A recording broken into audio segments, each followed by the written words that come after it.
There was a constant turnover in the first administration. It's going to get worse in this administration. Maybe not initially. Maybe we'll start with some other scapegoats.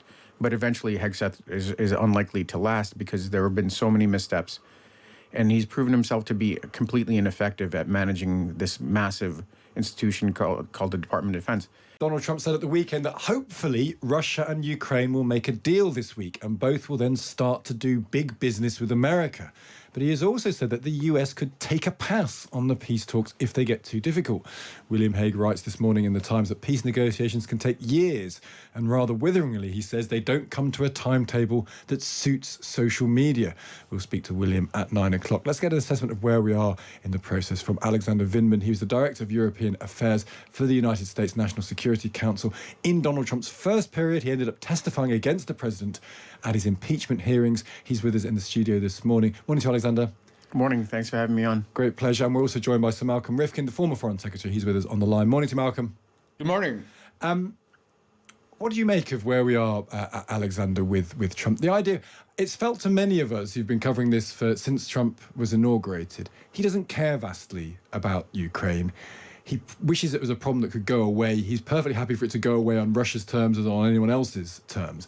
Are we getting to a point where actually his interests may well be directed elsewhere? That's absolutely true. I don't know if you use the expression pipe dream here in the UK, but the idea that we'll have a peace deal this week is an absolute pipe dream. It's the same kind of noise that was made about peace before Trump is inaugurated or day one or very, very quickly.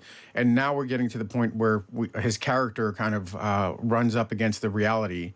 He doesn't like to do hard. He likes to do easy PR wins, something that he could claim, even if it's a patina of reality around an issue, a pretext. But he can't really do that here because there's still constant hostilities. The Russians have not engaged in any thoughtful negotiation. So he's ready to move on to other things that might be more fruitful. But even that in those corners, it's unclear. This administration is very, very different than my experience in the first administration, which was populated by a lot of conservative national security experts. In this case, we have far less qualified individuals that are leading different efforts on Trump's behalf when he's not personally focused on them. Oh, that's an interesting point. So in Trump 1.0, you think there would have been people in the room who'd be cognizant of how important supporting Ukraine is, how difficult the situation is, and you think those people aren't in the room so much in Trump 2.0? Very few of them. There are some folks that have some foreign policy expertise, but they're not providing their counsel in a way that's constructive. They're mainly towing the line and looking to, on the back end of Trump not getting what he wants, reshape his approach, which is very, very inclined towards Russia, completely dismissive, malicious, actually, even towards Ukraine, because he's so interested in normalizing relationships with Russia and could care less about small countries. That's his worldview is about large countries coercing smaller countries, not the U.S. having to somehow engage in a robust manner in which these smaller countries have agency and can kind of determine their own future. So it's quite different. And now the reality again is setting in that he's not going to get what he wants and he's going to potentially move on to other areas, which means maybe some practitioners could get in there and start to reshape things in a much more thoughtful manner.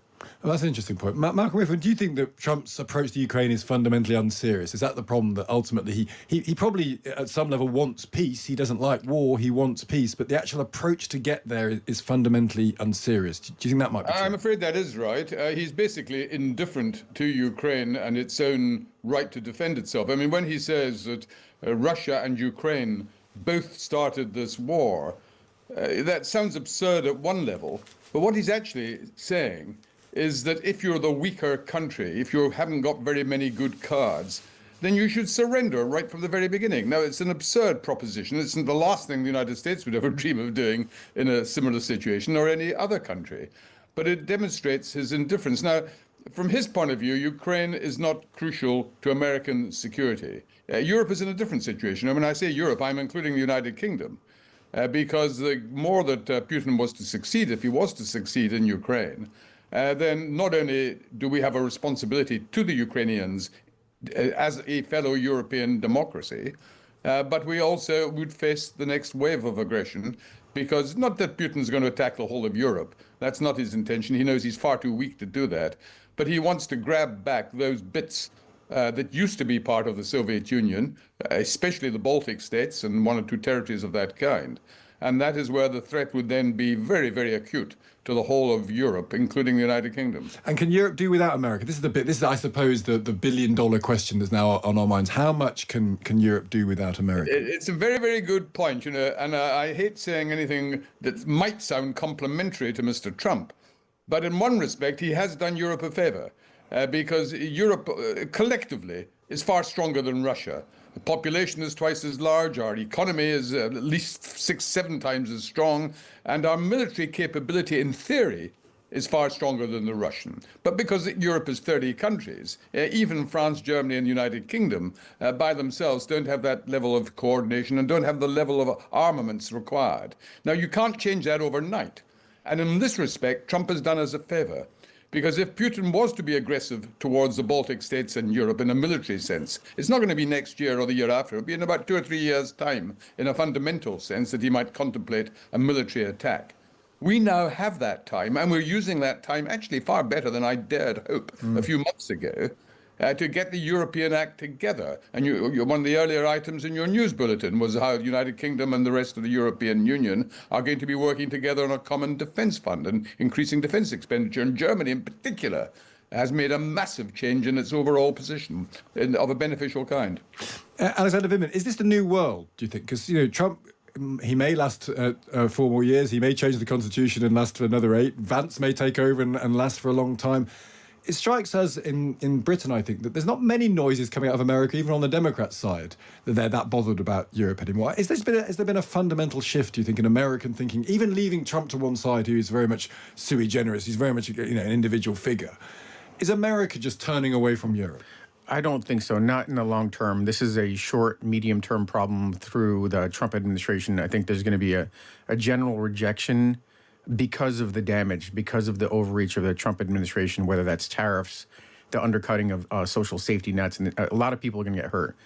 So eventually we'll end up in a place where there's going to be a broader rejection and a normalization, a kind of a pivot back, pendulum swing to recognize that part of the strength of the United States is our relationship with the Europeans and fellow democracies.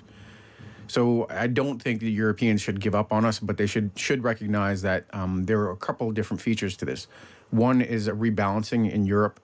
Europe may have to take a larger role in not just its own neighborhood, but its backyard also, whether that's North Africa, the Middle East, because the U.S. is in fact looking to pivot to the realities of a much more contentious relationship in the Pacific with a long-term threat from China. And that kind of burden sharing is going to be essential going on for a long-term relationship. But 4 years from now, I expect that the Europeans would welcome us, even though conditions are going to change. The Europeans are going to spend a lot more on their own security. We'll build some new institutions that didn't exist before in the absence of the U.S., of a fundamentally weakened NATO.